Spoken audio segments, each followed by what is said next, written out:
मित्रों नमस्कार, मैं हूं राकेश कुमार। आप देख रहे हैं मत अभिमत। मित्रों, हाई कोर्ट के एक फैसले ने फिर एक बार हजारों अतिथि शिक्षकों के चेहरे पर मुस्कान ला दी है और फिर उनको अपना भविष्य सामने दिखने लगा है। उनके आंसू जो लगातार बह रहे थे वो अब सूखने लगे थे।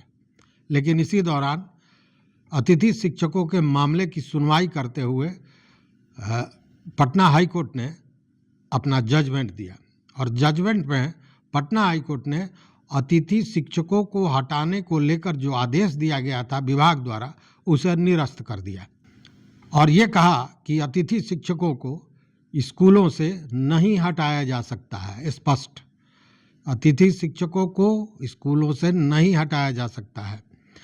यह फैसला +2 में काम करने वाले लगभग 4257 अतिथि शिक्षकों के लिए एक बड़ा उपहार कहें या बड़ी राहत कह सकते हैं।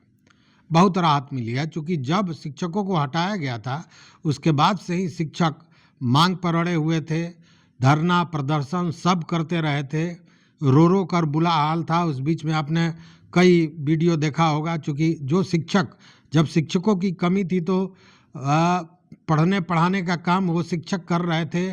उनको सरकार ने हायर किया था बाज़ाब्ता एक नियम के तहत, और उसके बाद जैसे ही शिक्षकों की बहाली हुई उसके बाद उनको हटा दिया गया था।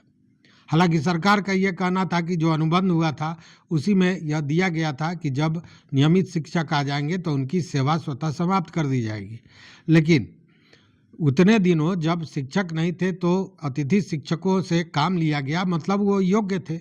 तो फिर जब योग्य थे तो उनको हटाने का क्या मतलब है, यह चर्चा उस समय भी चल रही थी और यही बात तर्क में भी दिया जा रहा था।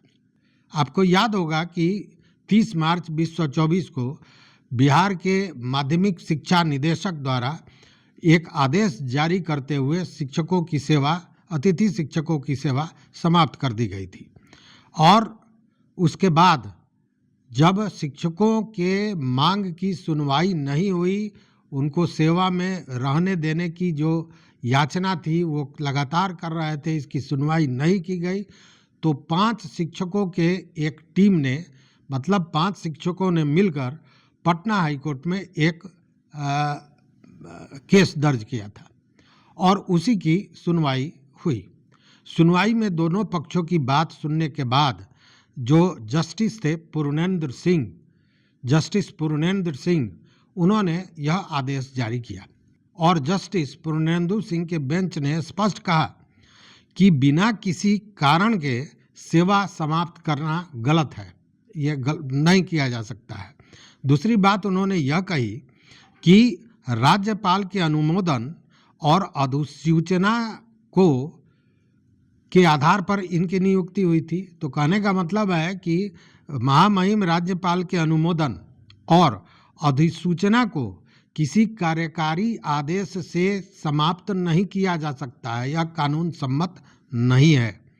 और साथ में उन्होंने अपने आदेश में उन्होंने कहा कि जो इसके सक्षम पदाधिकारी हैं उनको भी चाहिए कि अतिथि शिक्षकों का पक्ष सुनने के लिए उनको उचित अवसर दें। साथ ही उन्होंने कहा कि सक्षम अधिकारी को तत्काल प्रभाव से जो अपनी कार्रवाई है उसमें सुधार करने और कानून के तहत सभी प्रभावितों की सुनवाई का अवसर देने के बाद उचित आदेश जारी करना चाहिए, यह निर्देश दिया है कोर्ट ने। अब इस कोर्ट के निर्देश के बाद और इस आदेश के बाद जिसमें स्पष्ट कर दिया गया कि आप नहीं हटाया जा सकते हैं। दूसरी बात कि बिना कारण वजह बताए हुए आप नहीं हटा सकते हैं। दूसरी बात कि महामहिम द्वारा अनुमोदन किया गया था और बजाबते इसकी अधिसूचना जारी की गई थी, तो किसी एक एग्जीक्यूटिव ऑर्डर से आप कैसे उसको समाप्त कर सकते हैं।